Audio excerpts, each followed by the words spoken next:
पति पत्नी के सच्चे प्यार की कहानी।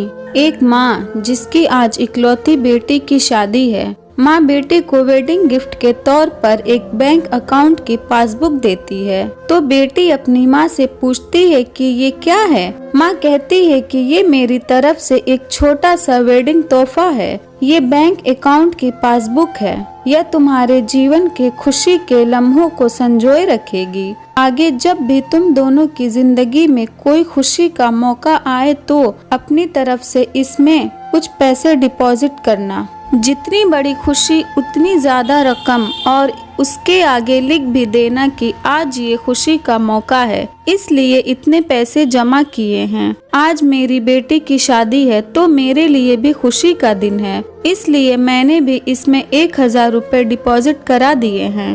और आगे डिस्क्रिप्शन में लिख भी दिया है कि आज मेरी बेटी की शादी है, इसलिए मैं 1000 रुपए इसमें जमा करती हूँ। बेटी को अपनी माँ का दिया गिफ्ट बहुत प्यारा लगा। बेटी ने घर जाने के बाद जब यह बात अपने पति से की तो पति को भी यह चीज बहुत अच्छी लगी और कहने लगा कि ये तो बहुत अच्छा तरीका है अपने जीवन के खुशी के लम्हों को फिर से याद करने का। दोनों अब इंतजार ही कर रहे थे कि कब इसमें अगला डिपॉजिट हो। दोनों नए नए बहाने ढूंढते थे पैसा जमा करने के। कभी कि आज हम बाहर खाना खाने इसलिए 300 रुपए, आज पहली बार शॉपिंग करने गए इसलिए 500 रुपए, आज हस्बैंड का जन्मदिन है 800 रुपए, आज वाइफ का जन्मदिन है इसलिए 800 रुपए। ऐसे करते करते उसमें इंटरेस्ट भी बढ़ती गई और अमाउंट भी, और उसमें काफी पैसे इकट्ठा हो गए थे। शादी को कई साल बीत जाने के बाद दोनों में कुछ दूरियां बढ़ने लगी। दोनों में छोटी मोटी नोक झोंक होनी शुरू हो गई थी। फिर कुछ दिनों के बाद झगड़े होने लगे। दोनों ने बात करना छोड़ दिया और एक दूसरे से खुश नहीं रहते थे।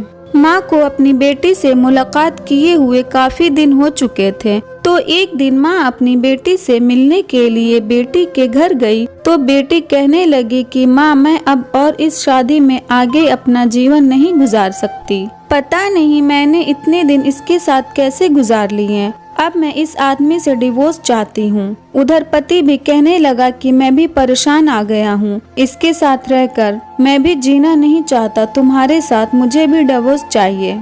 माँ ने कहा ठीक है तुम दोनों अलग हो जाना, लेकिन याद है मैंने तुम्हारी शादी के दिन तोहफे में एक पासबुक दी थी। बेटी पासबुक निकाल कर लाई तो उसमें देखा कि उसमें बहुत पैसे जमा हैं। माँ ने कहा जब शादी इतनी ही बुरी थी तो पहले अपनी शादी से जुड़ी कोई याद भी अपने पास नहीं रखना चाहिए। पहले इसमें जमा रकम को खर्च करना होगा, फिर तुम डिवोर्स ले सकते हो। दोनों ने कहा ठीक है और अगले ही दिन बेटी पासबुक लेकर बैंक जाती है पैसे निकालने के लिए। बैंक में पैसे निकालने वालों की लाइन लगी थी तो बेटी भी लाइन में खड़ी हो गई। अब खड़े हुए काफी देर हो गई थी। बेटी ने खड़े ही खड़े पासबुक खोली और देखने लगी कि इसमें कब कब पैसे जमा किए थे। बेटी देखते ही देखते उसे पता ही नहीं चला कि कब उसकी आंखें भर आई अपने बीते लम्हों को याद करके जो उसने उसी पति के साथ बिताए थे जिसे वो आज डिवोर्स देने चली थी। बेटी बिना पैसे निकाले वापस घर आ गई और अपने पति से कहने लगी कि ये मुझसे नहीं हो पाएगा, ऐसा करो तुम ही जाकर इसमें जमा सारा पैसा खर्च कर दो। पति ने कहा ठीक है और पति बैंक गया, लाइन में खड़ा हो गया। उसकी नजर भी पासबुक पर पड़ी और उन सारे खुशी के लम्हों पर पड़ी जो उसने अपनी उसी पत्नी के साथ बिताए थे जिसे वो आज तलाक देना चाहता है। अपने जीवन के सबसे हसीन लम्हों को याद करके पति की भी आंखें भर आई और वो भी लाइन से निकल गया। पति घर आया और पासबुक अपनी पत्नी के हाथ में दी तो पत्नी पासबुक में देखती है कि उसमें आज ही के दिन 5000 रुपए जमा हुए हैं और उसके आगे लिखा है कि आज खुशी का दिन है कि मुझे एहसास हो चुका है कि वो उसे छोड़ने जा रहा था जिसे वो सबसे ज्यादा प्यार करता है। मैंने फैसला कर लिया है कि अब बाकी की सारी जिंदगी उसी के साथ बिताना चाहता हूँ। यह देखकर दोनों की आंखें भर आई और गले लगकर खूब रोए और प्रॉमिस किया कि अब वो कभी नहीं लड़ेंगे। यह कहानी उन सभी के लिए है जिनके रिश्तों के बीच में दूरियां आ गई हैं। वो पहले आपस में बहुत प्यार करते थे, लेकिन अब वो एक दूसरे के साथ रहना पसंद नहीं करते।